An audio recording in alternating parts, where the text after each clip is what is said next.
Hi guys, this is Anna Popławska from Education Global speaking. I hope that you are there. Please let me know if you can see me and you can hear me. All right, it's already 9 p.m. Central European Time, so we gotta start. Okay, so please let me know if you can see me and you can hear me because my panel has been just updated and I have lots of new functionalities. And I hope that you can see me and you can watch me, okay, live. All right, so I hope that you are there. All right, so the topic for today is games, ideas for listening and speaking. So I'm just gonna share my presentation with you. All right, so let's have a look at this one. All right, so let's have a look at this one. All right, good. All right, so I hope that you can see that. I hope that you can hear me. So today we've met to talk about 10 great language games, simple ideas for speaking and listening.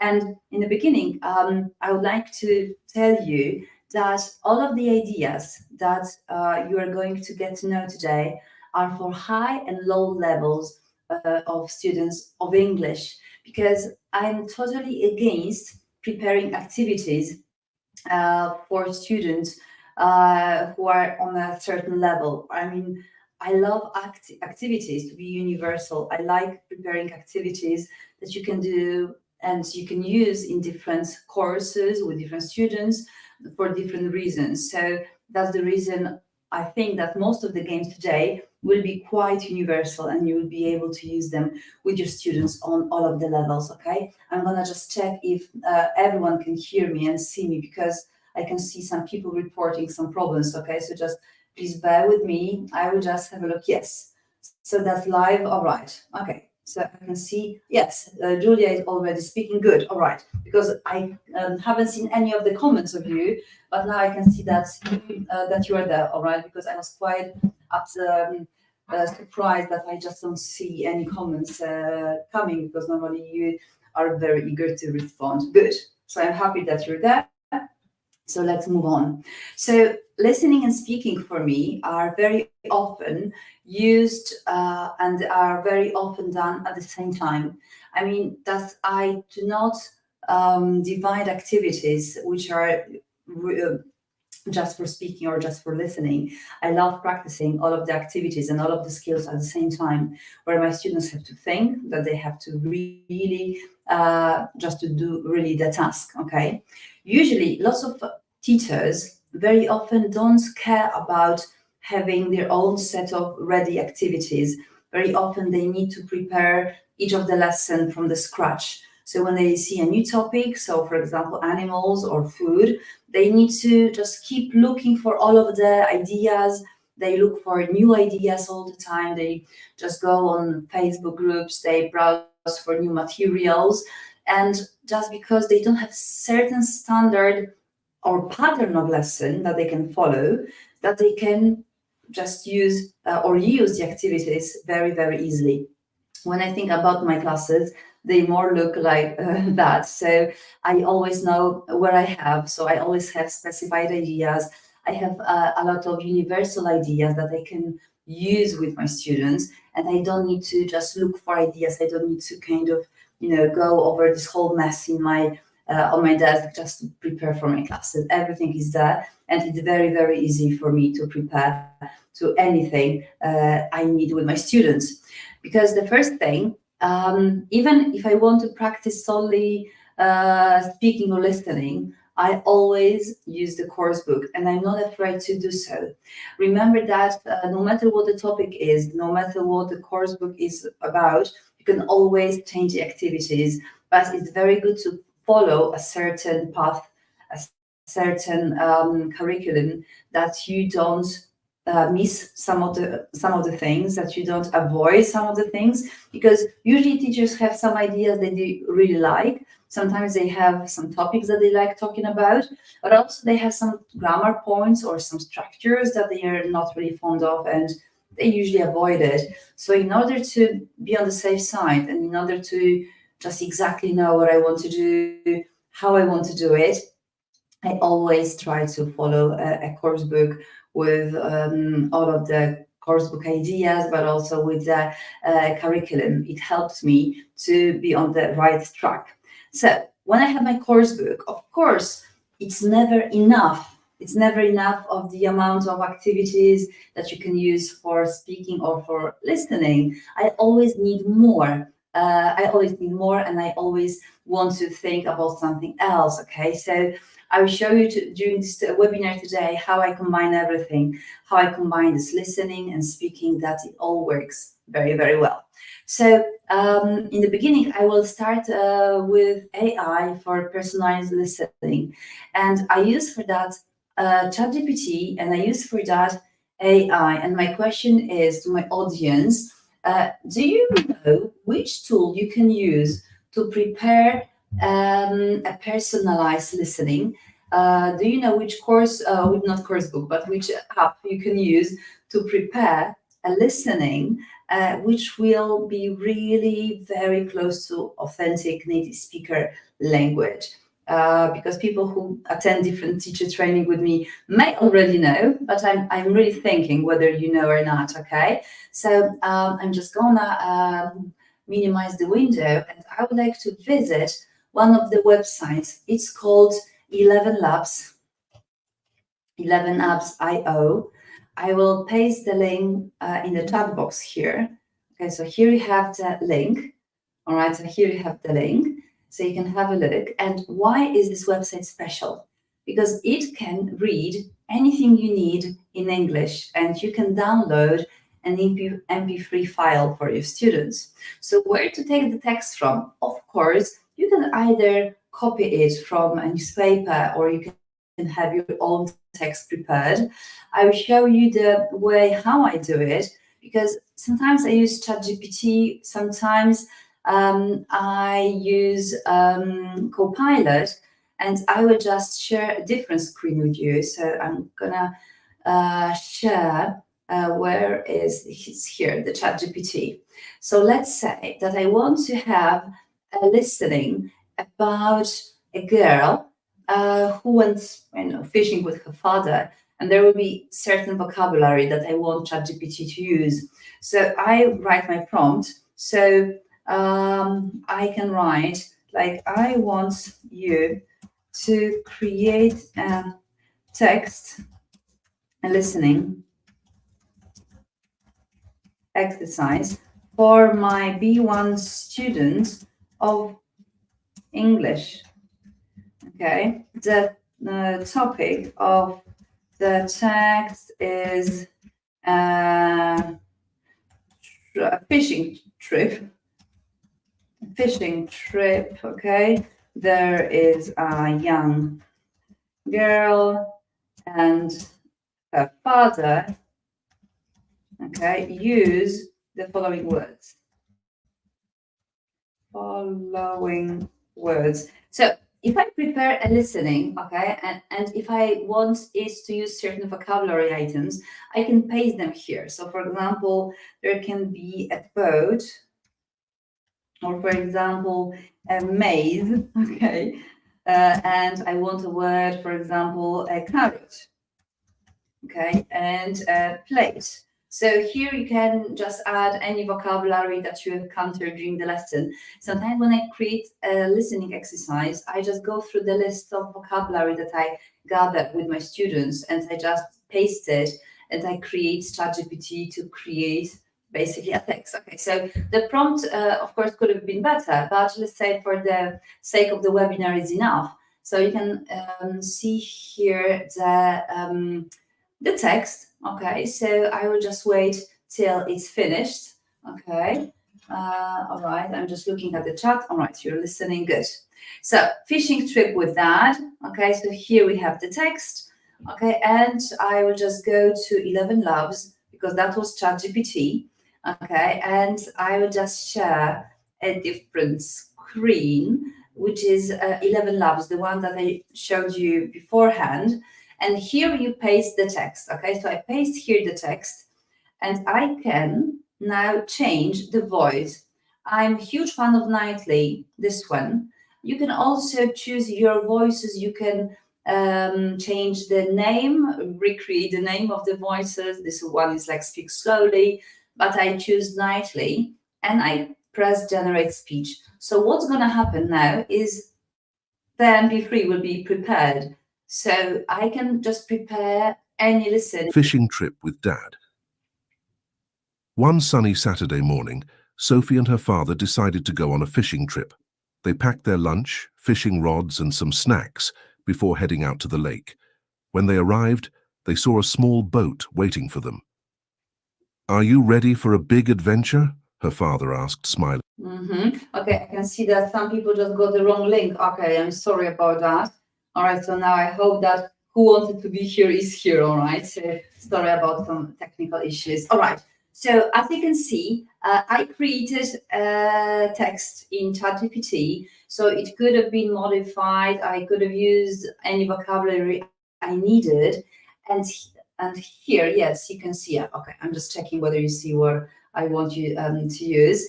And here, as you can see, I created a listening, so it can be totally personalized. Like 10 years ago, it would have been a dream really to come true. Just it's possible. So you can create any text, or you can copy from any newspaper like Newsweek or anything your students read, and you can create a listening exercise, or you can copy a text from Newsweek or any other newspaper, and you can ask ChatGPT to shorten it, okay? And then the short version, you just put into 11 Labs, and it creates a listening activity for you. So it's really, really great.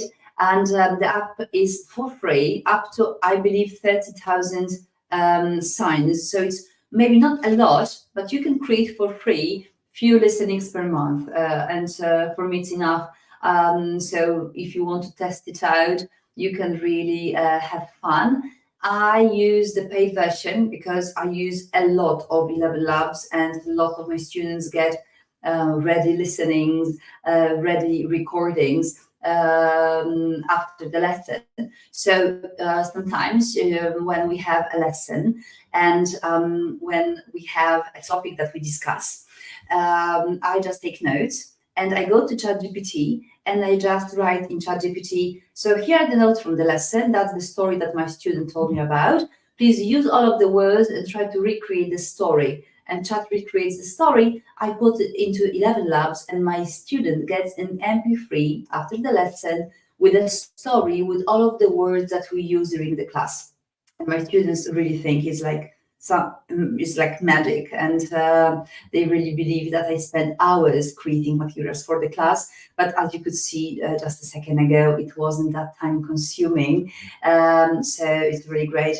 I can see Dan Thank is working after click on Education. I can see that a lot of you have a problem with that. Okay, so I'm really, really sorry that a lot of people couldn't log in today to the webinar. Okay, maybe after holidays, I need to focus more when I send something, sorry. All right, let's move on. Okay, let's move on because we need to, because it was just the first idea. And I have quite more, okay? So that's the website. It's called 11labs.io. You don't see the slides. Now you can see the slides. I have to be very careful because usually I forget to show you the presentation, all right? And there's another way, okay? So there's another way how you can make your students speak at home, and that's called vocaroo.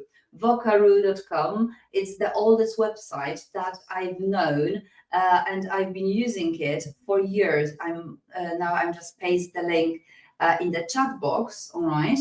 And you can have a look, all right? So that's vocaroo.com. That's the website. And how it works, okay? So let's move to this website and you can have a look, okay? So on Vocaroo, basically there's one button, and your students need to, first of all, get a task. So either I give them a list of topics to talk about, or a list of questions to answer, or just an activity to read aloud, because it also can be a pronunciation exercise where you ask your students to read a text aloud, and they need to just press one button. Now they record the message, and after they've done it, you just press here to stop, save and share, and your message is here, all right? So you can, I will just copy it and I will just show you how it works. So I will just visit a different website. When I paste it here, okay, agree and close, and so as you can see, you just record it instantly. So it's very, very easy to be done, because you don't need to upload it anywhere. It's not very heavy, so you can send it by email, and it's very, very handy. And I use it repeatedly with my students. But as I told you, it works with different students on different levels, because when I have students on quite low levels, they just get certain like 5 questions, which are quite basic, and they can just record their answers. With more advanced students, I can ask them more advanced questions.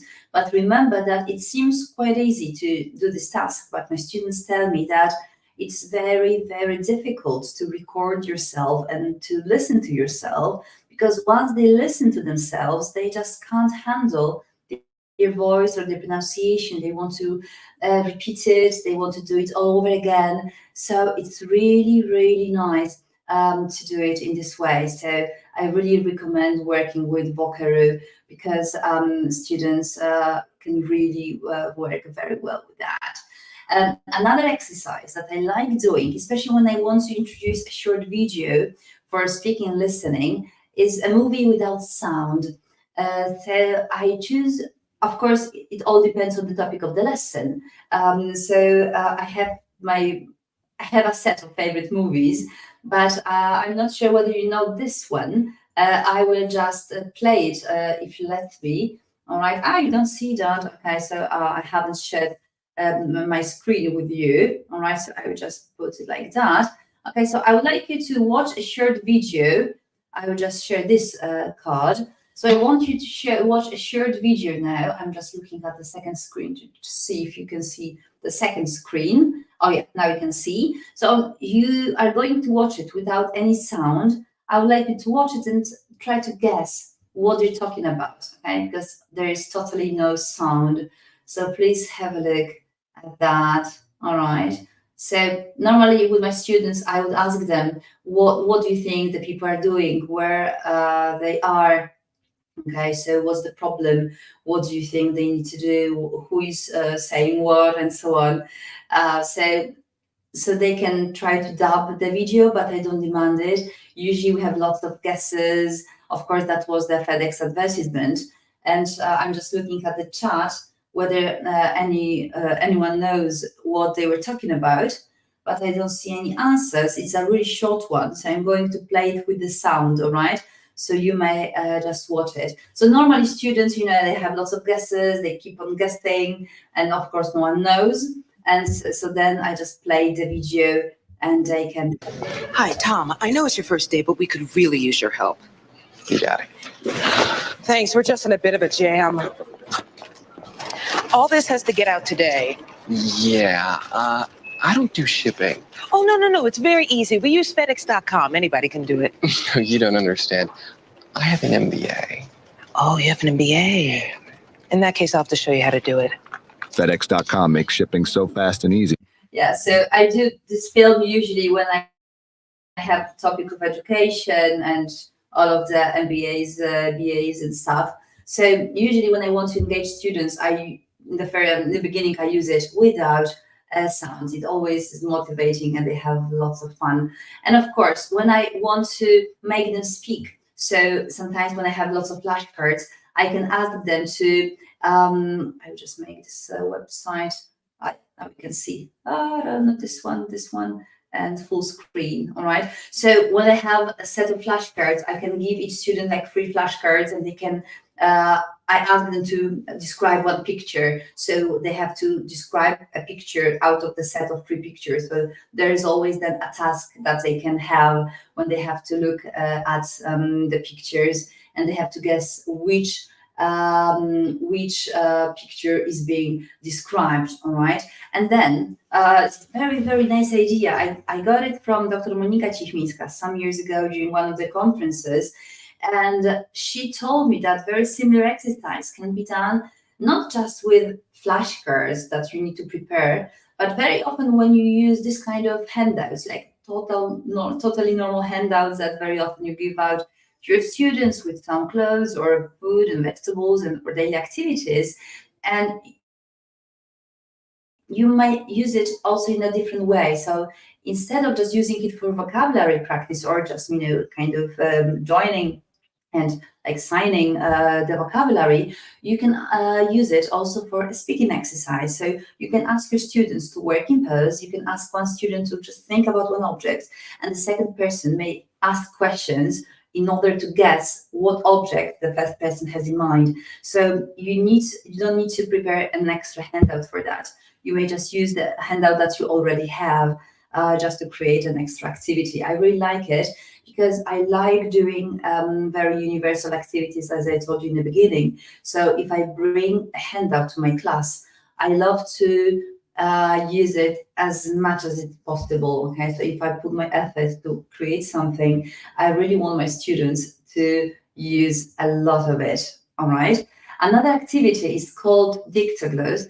During this activity, I think this activity has been used for years by many teachers, and I really like mentioning it because very often young teachers don't know this exercise, and I think it's very, very language productive. So in the beginning, I just maybe it's also called grammar dictation. Okay, for some people who totally didn't know it or haven't heard about this activity. So in the beginning, my students listen to a text. It can be a song, it can be a short story, rather something not very long, right? And my students can't write them. So they listen to a story, and then when I finish, they have to write down as many things as they've listened, okay, as they remember.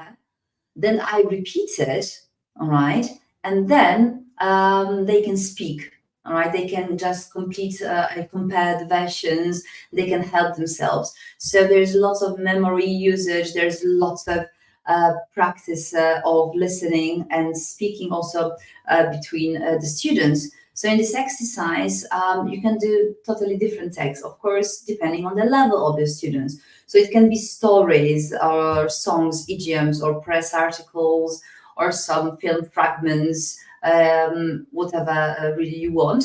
I like using songs for that, but I also use CHGPT to create short stories for the sake of this exercise, because CHGPT is trained very well to create such activities. And as I told you in the beginning, I like CHGPT to create stories based on certain grammar aspects, or also some vocabulary that I want to cover with my students. So that's something which is very, very important to me. So students listen, but they do not write. When I finish reading, students take notes, and I read it again, and students can correct their notes. So I remember doing that as a student of English 30 years ago or 25 years ago with my teachers, and it's still, I think, that, and I really think it's a really, really nice exercise to be done.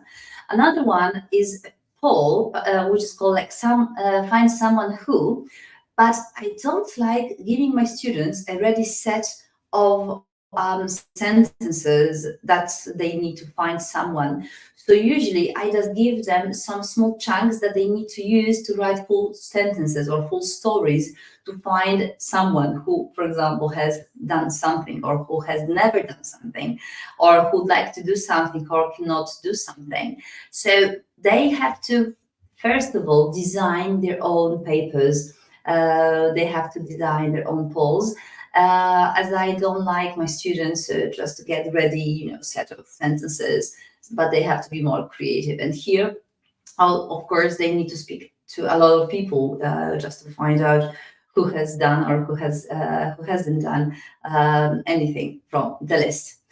Another activity that I really like using with my students is an activity called husband-wife role play, or a student and a teacher role play. Why those two sets of roles? So I'll start with the husband and the wife, okay? Because sometimes when I have a topic, let's say vegetables or food or sports or traveling, when I teach adults, I always tell them, okay, so you're a husband, you're a wife, you, for example, disagree about holiday destination, and you need to convince your wife and you need to convince your husband to go somewhere. Okay, so usually this scenario, usually between adults, works very well. I don't need to print out the card. I just set the roles and I just tell them what their position is. All right, you want to go to skiing during holidays and you want to go on typical package holiday,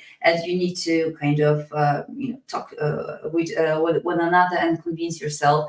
I mean, you need to convince your spouse to change his or her mind.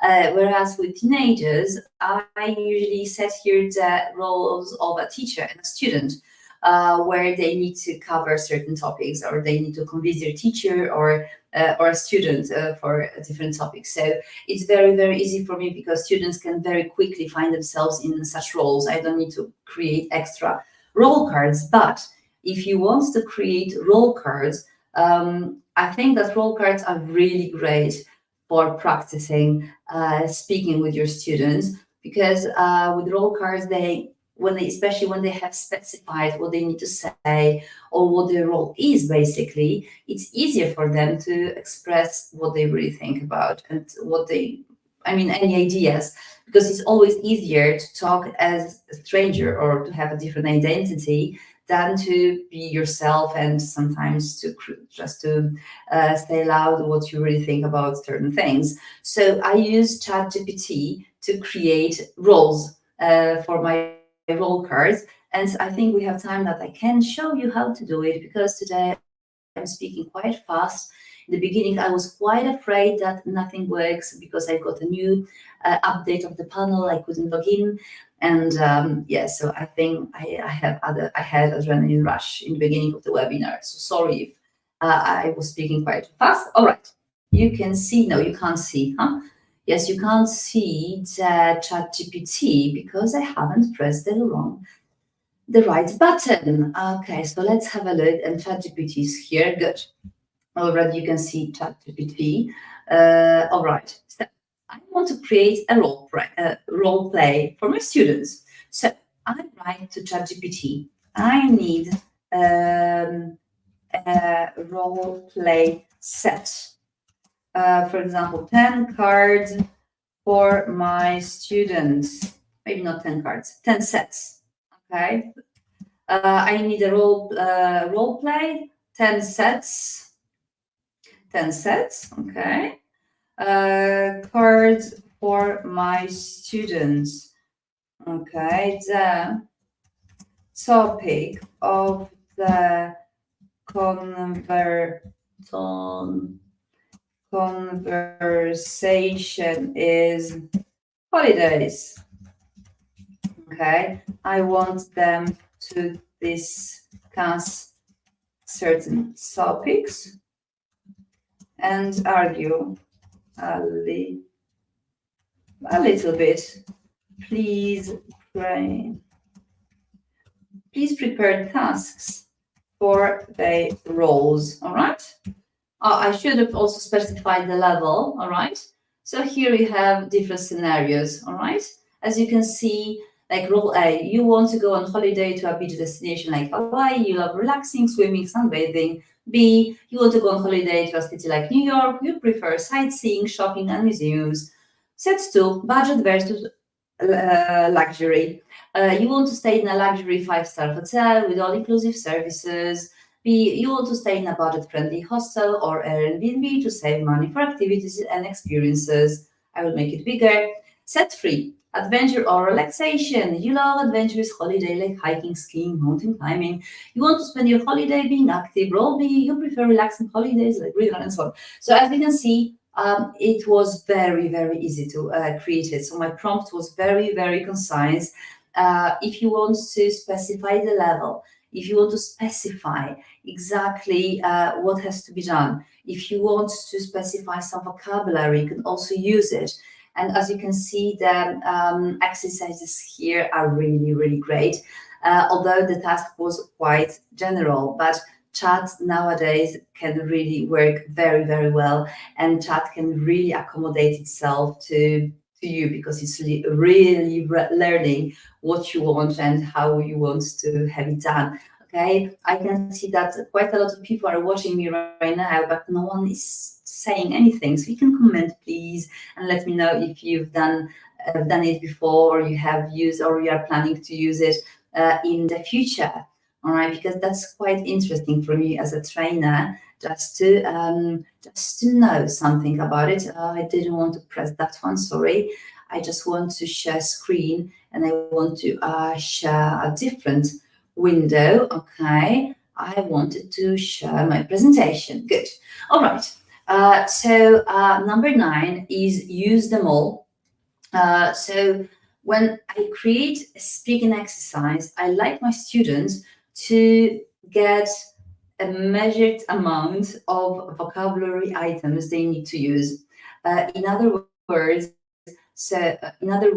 I like when they have, for example, have to use 12 vocabulary, or I just give them 6, but they have to have it, just put it in their hand, okay, just to know what they have to use. So either I cut it. When I teach online, I can really use the online marker, and they can cross out the word that they've used, so they can see that they've used this one.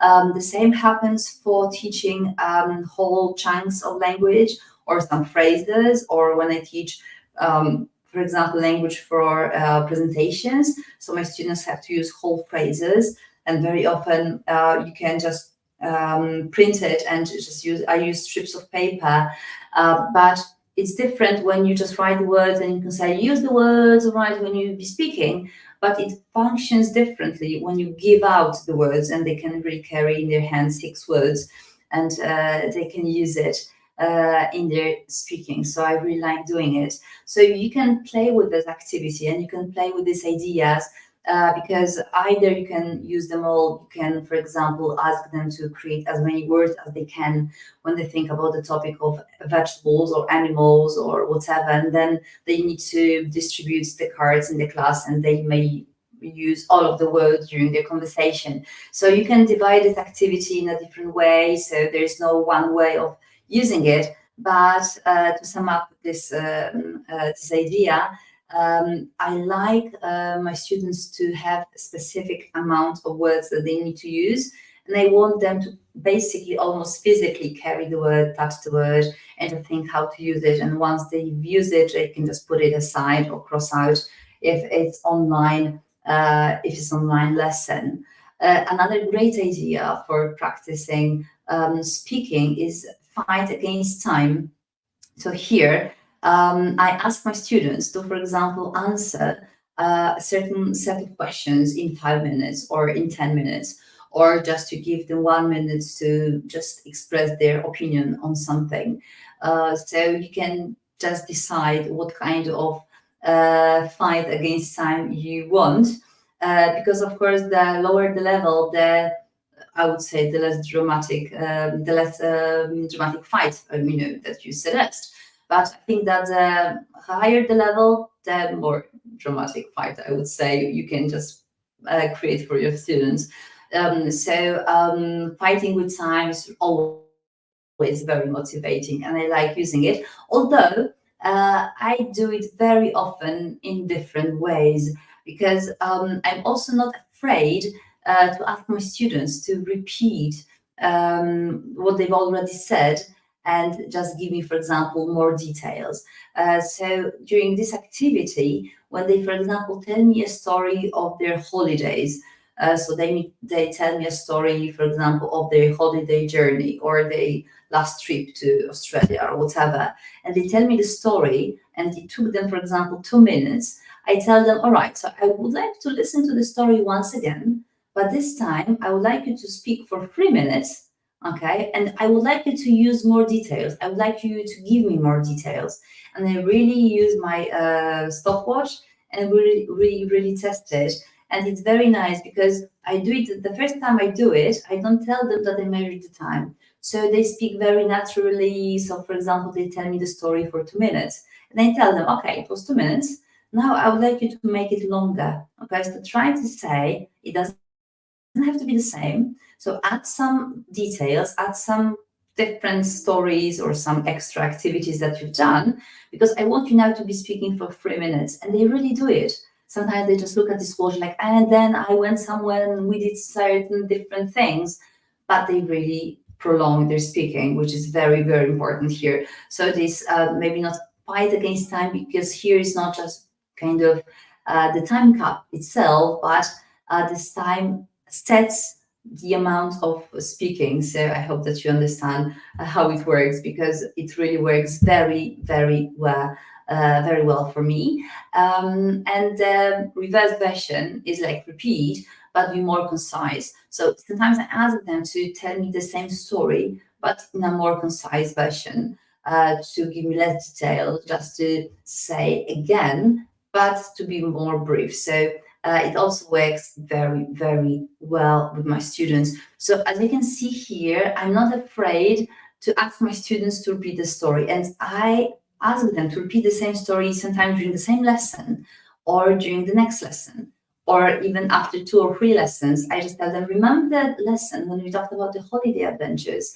You said a story of a camping holiday. Okay, can you just tell me that once again? So, of course, there needs to be a reason why he or she tells me the story, because usually I will do that if I practice, if I want to practice past tenses. So if there were lots of past tenses, I would ask my students to just keep repeating that, as long as the student is B1 or B2, where he or she lacks a fluency. So that's a very nice activity to promote fluency.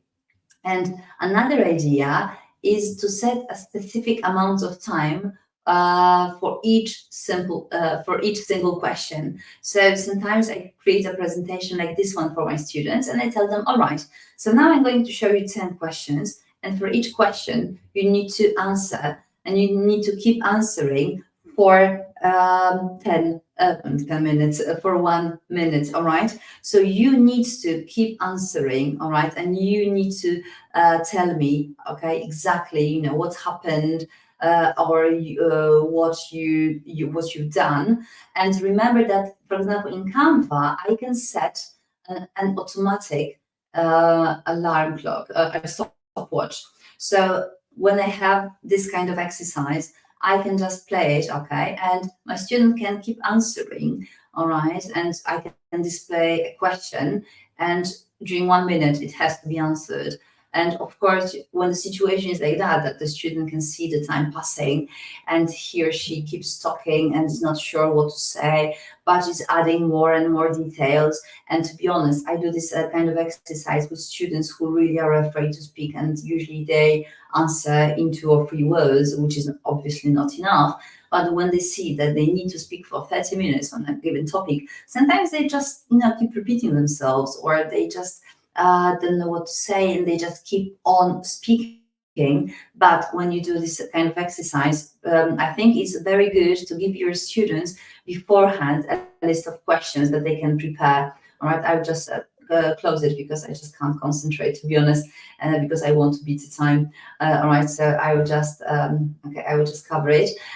So if you give your students a set of questions before the class, when they are going to play in this way, it gives them great advantage, because they can prepare vocabulary beforehand. They can prepare some sentences beforehand. So remember that speaking doesn't have to be spontaneous during the class, okay? So it's nice that when your students are taught how to spontaneously react to some of the questions, but when they obviously need some vocabulary or some just grammar items, and they need to check some things up, it's nice to give them topics beforehand.